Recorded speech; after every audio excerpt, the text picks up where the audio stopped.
I'm Josh Jones. I'm with the Sea Ice Group at the Geophysical Institute. And you're here at AGU. Is this your first time?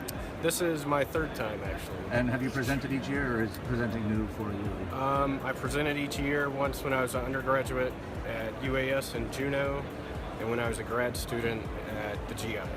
And now again. And now that's pretty exciting. It's nice to come back and be very familiar with what's going on. Every 3 or 4 years is a good time frame. So you're sharing research about Landfast Sea Ice, is that correct? Yes, Landfast Sea Ice near Barrow. Near Barrow. And I've heard so much about sea ice in the news the past couple of years, about climate change is reducing sea ice and stranding polar bears and all that sort of stuff. What have you found is going on with the Landfast sea ice that you've been studying? Well, it's getting thinner. Last year was the thinnest we've ever seen. It didn't even get a meter thick. It's coming into the nearshore areas later and leaving earlier.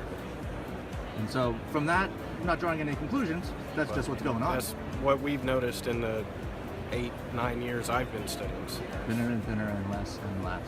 And you were talking about it's very important for the people who live on Alaska's, on the Arctic North Slope, for how they survive. For their subsistence activities and traveling between communities, yeah.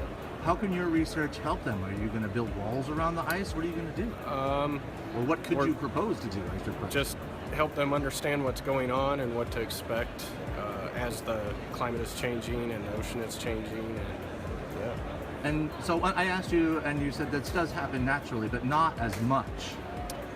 Well, that was the Landfast Sea Ice Breakouts. Right. Yeah, the breakouts. Talk about that. That sounds pretty dramatic.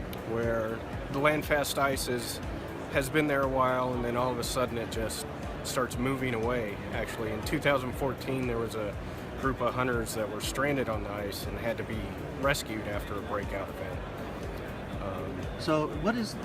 So it's not ice that's grown on rocks or dirt or anything. This is like a huge chunk of frozen water that just lives right next to the coast. It can freeze in place, or it can drift into shore and kind of freeze altogether, but you can walk from the land out onto the beach or out onto the ice itself. And then you're on pure ice, there's no land underneath you. Right, there's water under the ice. How does it stay there? There's grounded ridges that kind of act as pinpoints for that floating ice, and as tides move up and down, these kind of stay in the same place and the ice can't move away. A breakout occurs when these ridges are compromised somehow and allow all the ice to be pushed out to sea. That makes me think about like Legos that are all stacked together, and if you pull that important Lego out from underneath, it all goes up. And then you step on the Legos and it's out on your feet, stuff like that. Why are you studying this? Why is this interesting for you? Well, it's just interesting to me. Sea ice is very interesting, but also the changes that are happening give an indication of climate change, helping out local communities. They depend on the sea ice for their spring hunt and traveling.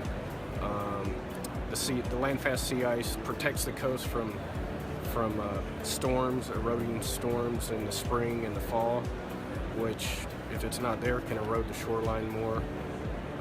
Well, this is a great example of science and research that has direct impacts on people's everyday lives in Alaska. Mm-hmm. Why did you, before I ask that question, what is the difference between sea ice and just my ice cube that I dropped into my drink? There's actually salt in sea ice. It's frozen seawater. So as it's freezing, little brine pockets of salt water getting trapped in the ice itself. Is that different from ice that is just like floating around, or is all ice floating in the ocean, sea ice? No, glaciers are freshwater ice that come, glaciers come from snow and they can break off into the ocean, and then you have freshwater ice. So an iceberg might be freshwater ice from a glacier. Right. Or if there's been an iceberg will be freshwater. That will be. It's an ice flow that's sea ice. Interesting, that's good. Why do you study at UAF? You could be anywhere in the world. Why did you pick UAF as a place? UAF has one of the best sea ice groups in the United States, one of the biggest sea ice groups in the world, actually. We're 7 or 8 members, and that's kind of a big group. It's the closest school to sea ice in the United States, and I got to work with really amazing people, Hio Eichen and Andy Mahoney, and Jenny Hutchings and Lou Shapiro, they've all made their marks in the sea ice world. And it's good to work with people who are well respected. Thank you.